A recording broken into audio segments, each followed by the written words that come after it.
Hello everyone, this is Dr. Shivangi Tiwari and I'm here to discuss with you a very important topic, that is anatomy of testis and physiology of spermatogenesis. So adult testis, its length is approximately 4 to 5 centimeters, breadth is 2 to 3 centimeters with an anteroposterior diameter of 3 to 4 centimeters. Weight is approximately 12 to 20 grams. Volume is 15 to 25 ml and it is located in the scrotum. Testes, they are enclosed in a tough capsule that is made up of 3 layers, that is tunica vasculosa, albuginea, and vaginalis. This vasculosa, as the name suggests, it's the vascular layer. So from inner to outer, it is vasculosa, that is vascular layer, albuginea, intermediate layer, and vaginalis, outer layer that forms the visceral and the parietal layers. Blood supply, this testis is supplied by testicular artery, artery to ductus deferens, and cremasteric artery. Testicular artery is a branch of abdominal aorta. It arises inferior to the origin of the renal artery, and approximately 2/3 of the testicular blood supply comes from this testicular artery. Next is artery to ductus deferens, which is branch of either superior or inferior vesical artery. Then cremasteric artery, it's a branch of inferior epigastric artery. Talking about the venous supply, it is venous supply is from the pamphiniform plexus. Now, what happens is this pamphiniform plexus, as it comes out from the testis, it divides into right testicular vein and the left testicular vein. This right testicular vein drains directly into the inferior vena cava, while this left testicular vein, it drains into the left renal vein. Talking about the lymphatic drainage, right testis drains into the right lateral aortic nodes, lateral cable nodes, left lateral aortic nodes. Left testis drains into left lateral aortic nodes, right lateral aortic nodes, lateral cable nodes. Talking about the nerve supply, nerve fibers arising from the 10th and 11th thoracic spinal segments via renal and aortic plexuses, and they accompany the testicular vessels. Nerve fibers arising from the inferior hypogastric plexus, and they accompany the ductus deferens. And some afferent and efferent nerve fibers, they cross over to the contralateral inferior hypogastric plexus. So what is the applied anatomy? Applied anatomy is this left testicular vein, it is having a great length. And because of its angle of attachment into the left renal vein, this is the reason why varicocele occurs more commonly on the left side. Next thing is, even after doing ablative procedures for the varicocele, why there are cases of persistence or recurrence? That because these testicular veins, they anastomose with the external pudendal, cremasteric veins, and the veins of ductus deferens. So even after ablating the testicular veins, there is the risk for persistence or recurrence of varicoceles. Now coming to the microstructure of the testis. So septations from the mediastinum of the testis, they extend internally and they partition the testis into approximately 250 lobules. All these 250 lobules, each lobule contains 1 to 4 convoluted seminiferous tubules and interstitial tissue. Within the mediastinum, these straight tubules, they anastomose and they form the rete testis. Then further, these rete testes, they coalesce to form 7 to 15 efferent ductules. So looking at this microscopic picture, see, let me just open my pointer. These are the Leydig cells. These are the myeloid cells. This is the basal lamina. These are the spermatogonium. These spermatogonium, they convert into primary spermatocytes, secondary spermatocytes, early spermatids. These are the cytoplasmic bridges among them. These are the Sertoli cells in between that supply nourishment to these spermatids. These are the late spermatids. The same thing, these Sertoli cells in between, they form the blood testis barrier. And these are the same things, these spermatogonium, then primary spermatocytes, secondary spermatocytes, early spermatids, late spermatids. After here is the seminiferous epithelium, and there it is tubular epithelium, tubular lumen. This is the microscopic picture of testis. Microscopic pictures, so this is the lumen, tubular lumen. This is this seminiferous tubules.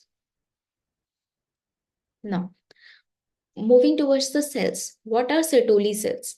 These, see, these are Sertoli cells. In between two Sertoli cells, there is a bridge. There is a cell junctions. They make the blood testis barrier, and in between these Sertoli cells, there occurs differentiation of spermatids to finally convert into a sperm. So these Sertoli cells, they can sustain around, one Sertoli cell can sustain around 30 to 50 germ cells at various points of differentiation. They provide nourishment to the developing germ cells. Further, they secrete various compounds that help in the spermatogenesis. They secrete androgen binding protein, inhibin, some proteases, transferases, lactate, etc. And very important, they help in forming blood testis barrier.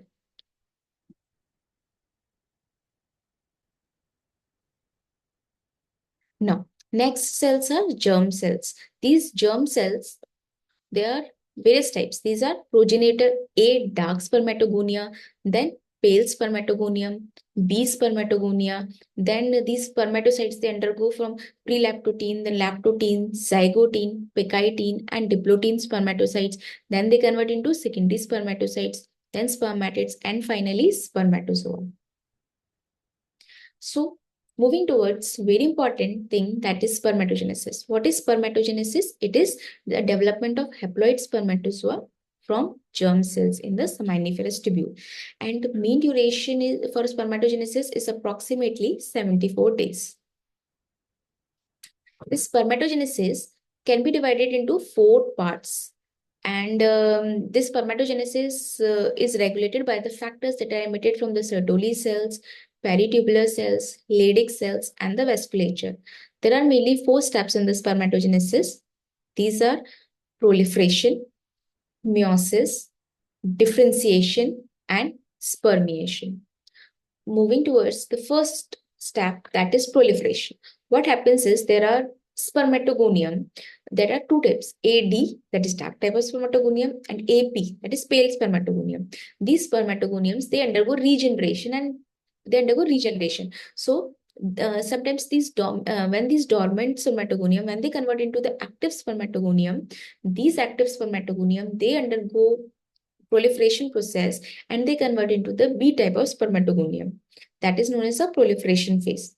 Then this B spermatogonium, they further undergo mitosis process and converts into primary spermatogonium. So till primary spermatogonium, it's a diploid stage, 2N.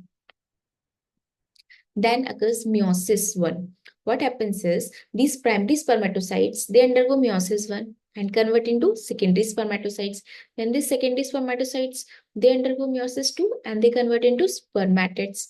Then these spermatids, to convert from spermatids to spermatozoa, there occurs differentiation, because every time we are seeing these are circular forms. So these spermatids, these are round forms. So to convert these round forms into an elongated form, there occurs differentiation process. What is this differentiation? That is from round spermatids to elongated cells. Duration 14 days. What happens in differentiation? 3 major modifications. What are these? Nuclear elongation and chromatin condensation to a dark staining structure that we call it as sperm head. Next is these Golgi apparatus, they spread over the nucleus and they form acrosome. Acrosome contains enzymes that are required for oocyte penetration and fertilization. Third thing is there occurs reorganization of the cytoplasm and form tail and the midpiece. Now, this DNA in the sperms, they condense to a volume less than 10% of a somatic cell. So they are condensed to a volume that is less than 10% of a somatic cell. So they are taking a very limited space in the sperms. Then at secondary spermatocyte stage, these histones, they are replaced by the protamines and they bound together by disulfide bonds. Why this DNA packaging is occurring? This DNA packaging has multiple purposes. First is they reduce the volume of the spermatozoa so that these spermatozoa, they can easily travel through the genital tract. Second thing is attenuating the exogenous damage before fertilization. Third thing is they keep the genome transcriptionally dormant. Next step in spermatogenesis is spermiation. That is, there are spermatids, elongated spermatids. So extrusion of these elongated spermatids into the tubular lumen is what we call it spermiation. What we require for spermiation is FSH hormone and testosterone. They act synergistically to aid spermiation. What happens is there are Sertoli cell, sperm cell junctions are there. So there is a breakdown of this junction that leads to the extrusion of the spermatozoites into the tubular lumen. That we call it as spermiation. Next thing is epididymal maturation. So these sperms, they have extruded. Now, what will happen is these sperms, they will go to epididymis. In epididymis, they will their maturation will occur. So changes in the epididymis occurs to facilitate motility and to make the sperms able to fertilize oocytes. So what happens in epididymal maturation is first is increase in the net negative charge of the sperm head. What it will do, it facilitates the attachment to the zona pellucida. Second thing is remodeling of the plasma membrane structures that will cause the spermatozoa to gain the motility. Third thing is sperm chromatin condensation occurs in epidermis. Fourth is use up of the endogenous energy reserves and become dependent on external fructose. This is the overall structure, as you can see on your screen. This is the overall structure of the sperm. Head is approximately 4 micrometer, neck 0.3 micrometer, middle piece 7 micrometer, principal piece 40 micrometer, and end piece of 5 to 7 micrometers. So what is the applied physiology for that? See, whenever we ask a husband to collect the semen analysis, so we should we should always ask for that sample should not be taken for more than 5 to 7 days after ejaculation, right? Second thing is supplementation with antioxidants helps to improve asthenospermia. So if any patient is having asthenospermia, that is decreased motility, so when we give antioxidants, it improves the motility. Third thing is anomalous, if there is anomalous formation of the acrosome, then it affects the shape of the sperm head that leads to globospermia. Fourth thing is these sperms, if they are aspirated from the distal corpus, like this is the epidermis. So if we are aspirating sperms from the distal corpus, after undergoing maturation process, they are able to undergo capacitation and fertilization. Hence, they are preferred for ICSI. So if we have to aspirate sperms, so best place will be from the epidermis distal corpus, so that we can get matured sperms.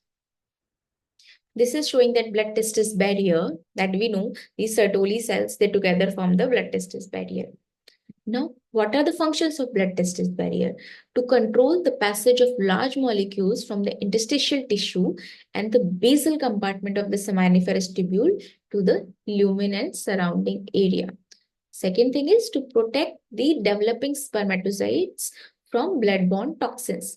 Third thing, it prevents antigenic products of spermatogenesis from entering the circulation and generating an autoimmune response. Next thing is spermatogenesis endocrine control. How it is controlled at the level of endocrine. See, hypothalamus, it releases GnRH hormone. Then it acts on pituitary. Then pituitary release two hormones, FSH and LH. FSH acts on Sertoli cells, inhibit Mullerian inhibiting substance, androgen binding protein. Inhibit negative feedback, inhibit the pituitary. Mullerian inhibiting substance cause the regression of Mullerian ducts. Important thing to us is androgen binding protein. As name is suggesting, androgen binding protein binds with androgen, that is testosterone. So here comes LH. LH acts on interstitial cells of Leydig. Easy to remember. LH, Leydig cells. LH acts on the interstitial cells of Leydig, cause the release of testosterone. This androgen binding protein from the Sertoli cells bind with testosterone and help in the formation of, help in spermatogenesis, help in development of Wolffian ducts. Then further, this testosterone cause the negative feedback on pituitary and the hypothalamus. So if there is Eugenotropic azoospermia, like LH, FSH, testosterone, everything is normal. So what can be the cause? Cause can be at the local factors, like any obstruction is there, maturation arrest is there, or sexual dysfunction is there. If it is hypergonadotropic azoospermia, means hypergonadotropic means LHFSH is high, but testosterone is low. That means testosterone is low. That means there's problem at the level of testis, so testicular dysgenesis. Next is hypogonadotropic azoospermia. That is LHFSH is low, testosterone is also low. Main problem is central defect. That is problem is at the level of hypothalamus or pituitary. Next thing is genetic control of spermatogenesis. Normally, spermatogenesis is under the control of azoospermia factor A, B, C. That is present on the YQ chromosome. That is long arm of the Y chromosome. Deletion in any of these regions can cause infertility. Among these, AZFC deletion is most frequently responsible, and screening for YQ microdeletion is the only genetic test that is commonly used in males with severe oligospermia or azoospermia. And it is recommended also, if any patient comes to you with severe oligospermia or azoospermia, you should do screening for YQ microdeletions. So AZFA, complete azoospermia. AZFB cause arrested sperm development, so azoospermia. AZFC, either we can find azoospermia or oligospermia. So if we do, if we have to extract sperms, so there are high chances. So there are chances of getting sperms in AZFC deletion as compared to AZFA or B deletion, because in them there will be azoospermia. So environmental factors affecting spermatogenesis. Yes, there are many factors that affect spermatogenesis. Like if a male is exposed to diesel, exhaust, use of cosmetics, smoking, they affect through the mother on antenatal development of testis. Second thing is diesel exhaust, smoking, chronic alcohol abuse, occupational, environmental chemical exposures, male is on any chemotherapy drug or any other chronic drug abuse that affects adult spermatogenesis, then that cause decrease in the testosterone levels, increase in the estradiol levels, that cause then high body fat, sedentary position, they also cause decreased testosterone and high estradiol levels. So next thing is effect of environment and lifestyle. So first thing is temperature. Spermatogenesis, it requires temperature of the testis to be lesser than the interior of the body, that is approximately 32 degrees Celsius. So if a male is exposed to higher temperature, it can lead to the degeneration of the spermatogenic epithelium. Hot baths like 40 to 43 degrees 43 to 45 degrees Celsius for 30 minutes per day, and insulated athletic supporters, they can affect the fertility. Temperatures can also be affected, like if a man is exposed to viral fevers like influenza, occupations like bakers or foundry workers, in them also spermatogenesis is affected. Obesity, high BMI, more than 25. It has been seen to decrease sperm count and motility by 25%. So rise in BMI is likely proportional to fall in testosterone level. So as the BMI increase, there is decrease in the testosterone levels. Smoking and alcohol. Smoking causes hypoxic damage, while alcoholism can cause lower testosterone values. Next is effect of drugs. Chemotherapy drugs like cyclophosphamide, radiotherapy, they are linked to hamper the spermatogenesis. Next is occupational exposure. Exposure to heavy metals like lead from paints, petrol, and diesel fumes, and consumption of which in which metals gets concentrated. Farmers, due to the excessive use of pesticides like DDT, they are all occupational hazards and they can affect the spermatogenesis. Thank you. That's it.